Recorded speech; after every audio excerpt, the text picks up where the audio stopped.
and welcome to my channel. If you enjoy this video and the other content here, please consider liking and subscribing.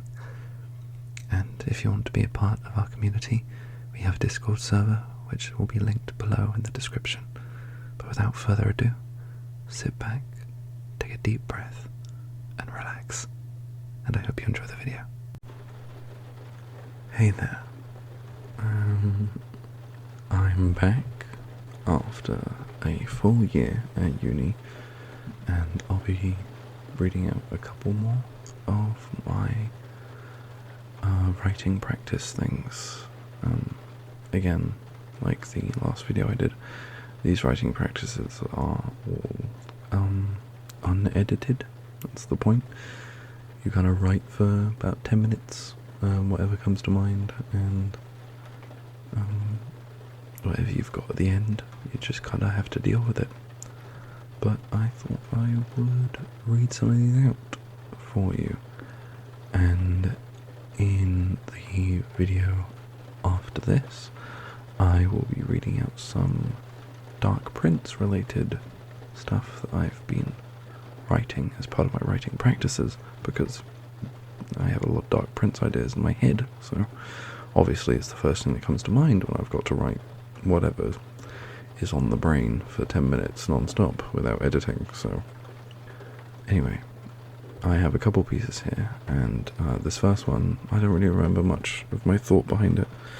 It's just a random guy stuck in a thing with people after him.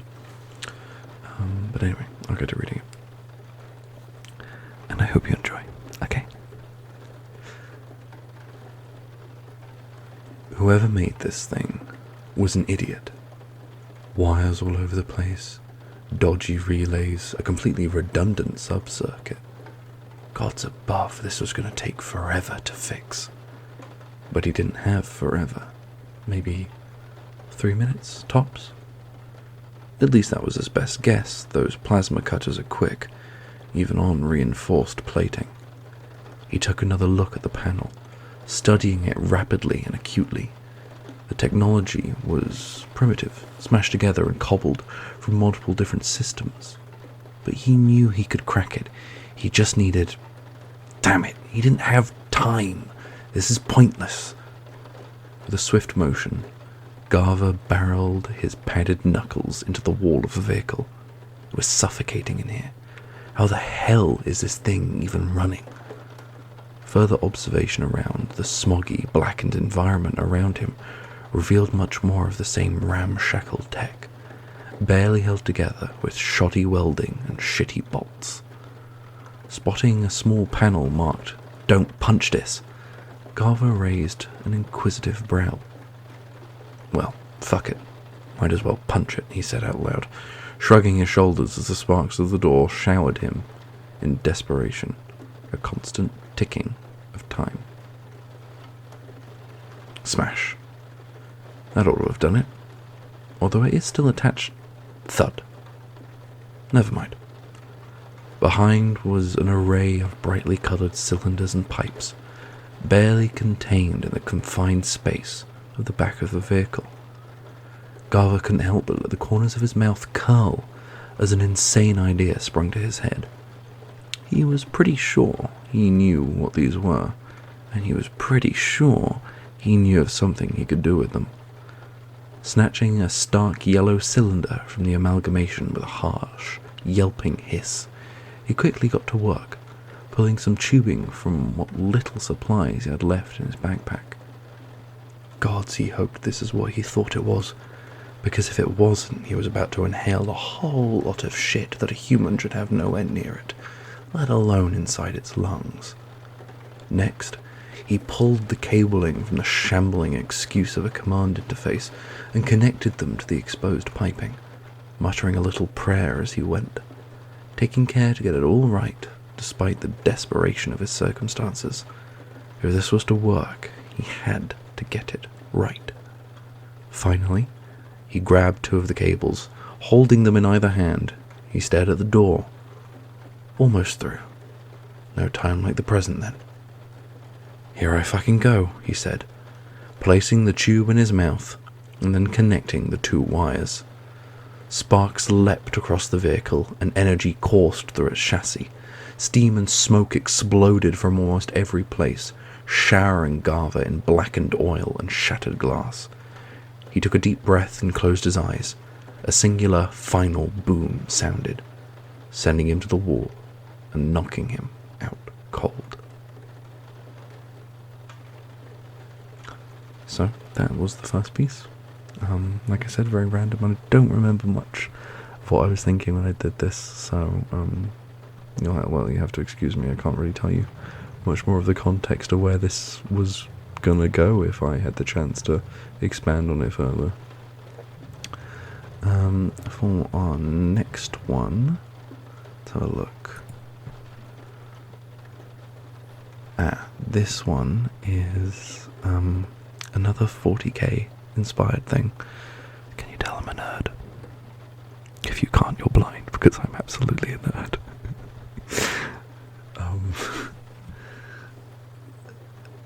This one is taken from a little speech from a game, a 40k game about something called Exterminatus, which is basically where you kill a planet, you just bomb the planet into oblivion.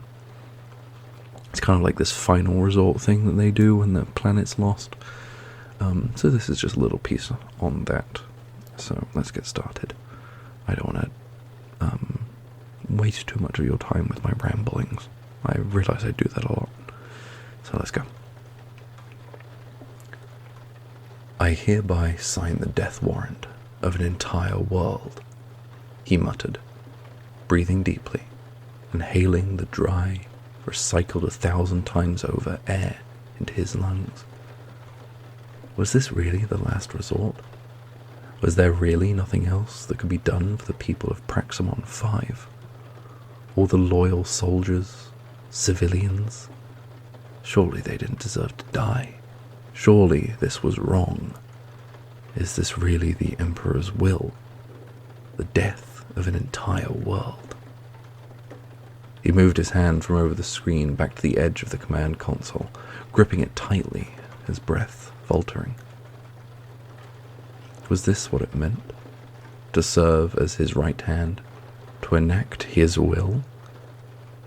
As his head drooped, he questioned his years of service as the many accolades of his dress uniform clattered against each other, the stars, crosses, and twin-headed eagles chiming a reminder of his many past achievements, his years of service and unwavering devotion. Was this where it ended? Was this the line he would not cross in the name of the God Emperor? No, no. All was in his great plans for humanity. The word of his ecclesiarch ringing in his head, the same words repeating day in, day out, since the first moments of his life he could remember. Life is nothing without purpose. Purpose is nothing without righteousness. Righteousness is nothing without zeal. Zeal is nothing without purpose. The Emperor is zeal. The Emperor is righteousness. The Emperor is purpose. The Emperor is life. Life is the Emperor's currency. Spend it well. What about their lives? The people down there? Death throes. That's what it looked like down there. Like the death throes of an entire planet, screaming and burning, writhing in pain as the billions below slaughtered each other in the thousands each minute. It looked like a dying animal, crying out for mercy. He shed a tear at the dying world outside the viewport, at the pain of an entire world. Is that what this was? Mercy? To this once green planet, breathing the beauty of human life into the void of space, willing, dutiful souls of the Emperor, eager to enact his will. Mercy. Yes, this was mercy. to all those souls down there that can't escape the vile xenos that infest our Emperor's beautiful world. He raised his hand once more, hovering it over the launch button. The cyclonic payload armed, ready to tear into the core of Praximon 5 and end the suffering of this dying world. Streams of data, the lives lost, cities destroyed, districts naught but ash, flashed into his peripherals. The vox feeds sputtering in the endless distress calls, pleads for evacuation, prayers to the Emperor. His voice began shakily. In fealty to the God Emperor, our undying Lord, and by the grace of the Golden Throne. His mind returned to the teaching of his ecclesiarch, grasping onto them as he recentered his resolve.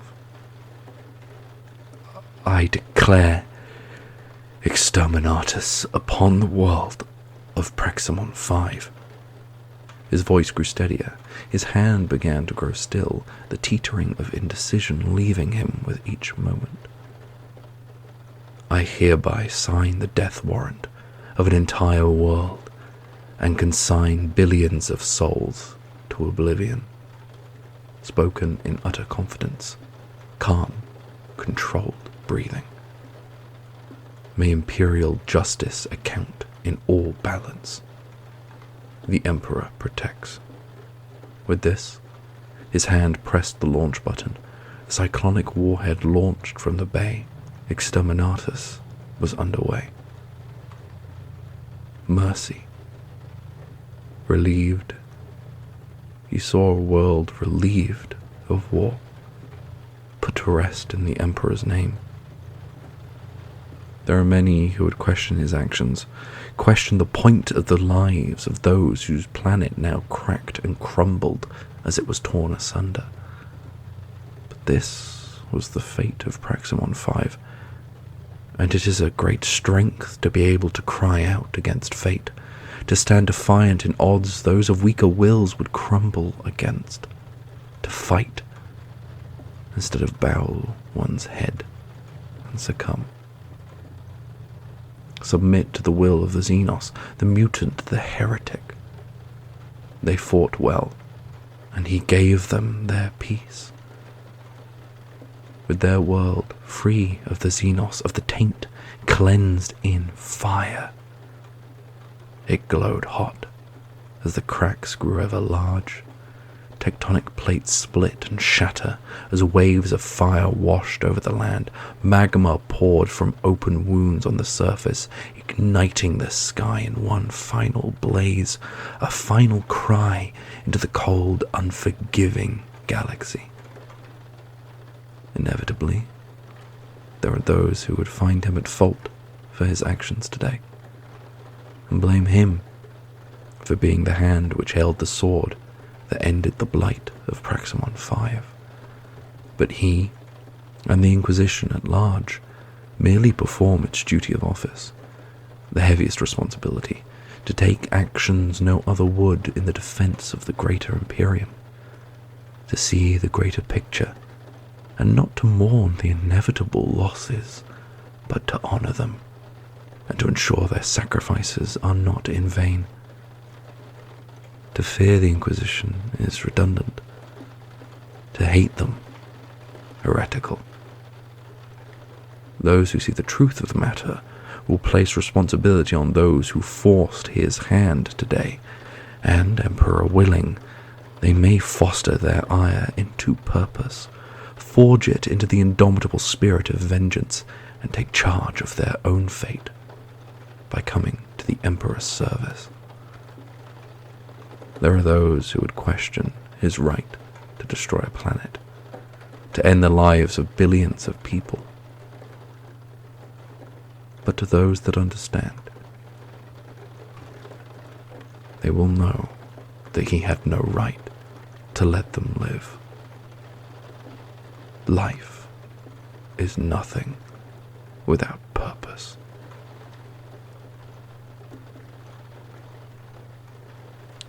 So that was my Exterminatus one. reading it out. I feel like it's rather dark, but that's very 40k of me. You know, it's called The Grim Darkness of the Far Future for a reason. I was hoping to get the kind of the sense of him kind of rationalizing this to himself in almost a way that us in our time wouldn't really do, you know. I don't think any of us could look at a world and think, you know what, I'm blowing all these people up out of mercy. But this guy is, and I kind of wanted to give a, not quite an understandable reason, but at least an understanding of his reasons, and how he began to think, almost to alleviate his own conscience. You know, he kind of convinced himself that this was the way, and this was the best course of action, mostly to alleviate his own guilt of slaughtering slaughtering billions of people. But anyway, I hope our next one's slightly jollier than this, because that was slightly dark. Alright, what's our next one? I know the last one was a bit grim, but I do hope you enjoyed it. Always happy to hear what you think of this stuff down in the comments below. You know, feedback's feedback, even if it isn't like your genre or your type of writing. It's always nice to hear, so feel free to, even if you hate it. In fact, do tell me if you hate it. Again, none of this stuff is proper edited writing, but, you know, feedback's always appreciated, even on something that's just writing practice and unedited word vomit. So I've just seen the next piece, and I can promise you it's not happy. it's really quite this one. Okay. God, this is gonna make me sound like I was in a really dark place. I was in a really dark place. This is based on a quote that, again, actually, from 40k, because I'm still a massive nerd. But back when I was in the midst of my depression, back when I was like 18, 19, even 20, there was a quote, this quote that I lived by. I strongly believed in it, and I don't believe in it now, I must say, but I'm not going to get into the theology nor psychology of that. But the quote was, "Hope is the first step on the road to disappointment." Yes, I know, it's bad, it's really depressing, and yes, I did live by this for about 10 years of my life.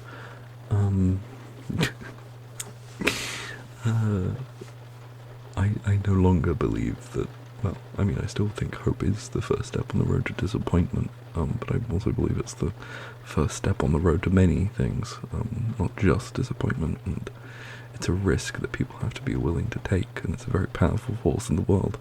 I said I wouldn't get into this, never mind, shut up. So this is very, very short, like half a page. So hopefully the one after this isn't so miserable. I feel like these writing practices are a slight glimpse into my mind, and I'm starting to be very worried about my mind. But anyway, here's the next piece. Hope. What is hope? As she sat at the edge of the bed, running her car keys between her fingers, she asked herself that very question, desperately grasping onto hope, praying that one day he'd come back. The endless nights sat there in the porch, huddled in the cold winter winds, hoping. Hope. It was her driving force, her motivation, the thing that pushed her onwards when all seemed lost. Hope was what had kept her together, not desperation or anger, those companions left long ago. Now, It was just her and hope, the eternal companion, the undying force that drives us forward. Moving her gaze towards her nightstand, the last gasps of dusk creeping in through the cracks of her blinds, she stared at the picture of him and wondered, where had hope gotten her? It had driven her from everyone she had left. It isolated her. Hope was a jealous companion. It did not take kindly to the presence of others. Hope was what led to the sleepless nights and the desperate phone calls. Hope was desperation with a different name. Slowly, she stood and tentatively stepped towards her window. Her mind plunged into the depths of contemplation. Peering through, she gazed at her car and unlocked it. Hope. What is hope? And as she left her house, she knew. Hope was the first step on the road to disappointment. Yeah, pretty depressing. And reading that, I remember I remember where I drew inspiration from this. Again, more depressing stuff. I drew this from me waiting at my back door when I lost my cat Binks, who I loved very, very deeply.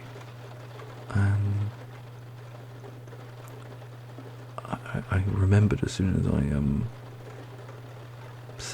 as I read, praying that one day he'd come back. The endless nights, sat there in the porch, huddled in the cold winter winds. I remember being on my porch, huddled with a blanket and a cup of coffee, praying that Binks would come back. And he never did. And I must have taken inspiration from that when I wrote this. Or maybe I was in a certain mood. I was just being a sad boyo, evidently. Alright, on to the next one, and hoping that this next one is better. Oh, no, this next one is better. Okay, no, we like this one. Alright, okay. This one's nice. But I think I will leave it for another video, because this next piece is longer than my other ones, and I've got one more after it, which is like a proper piece. It's something that is edited rather than a writing practice thing. So I've got these kind of two more extended pieces, and I can talk about them more in depth, especially the second one. So I'll leave that for another video. And I hope you enjoyed these short little writing practice things I did. Like I said, anything you want to say about them, put them down in the comments. I do read literally everything. So thank you very much for stopping by and listening to all these silly little writings that I do. And I will hopefully see you for the next one, which will be the Dark Print stuff, and then the one after that, which will be this piece, which is called Sage, Weed, and Witches, and then the one after that, which is called Bad Omens. So next one of these writing things will be the Dark Print stuff, and the one after that will be Sage, Weed, and Witches, and Bad Omens. So I hope you look forward to it, because, I mean, I'm excited to share stuff with you. I love sharing my writing stuff with you guys, and I will see you in the next video. Bye bye, and have a wonderful night. Hey there, thank you for watching this video, but just before it ends, I'd like to take this chance to thank all my disciples of Jesus Christ patrons. If you'd also like to support me, you can check the links below. But until the next time, take care of yourself. Have a good day or night, and I'll see you in the next video.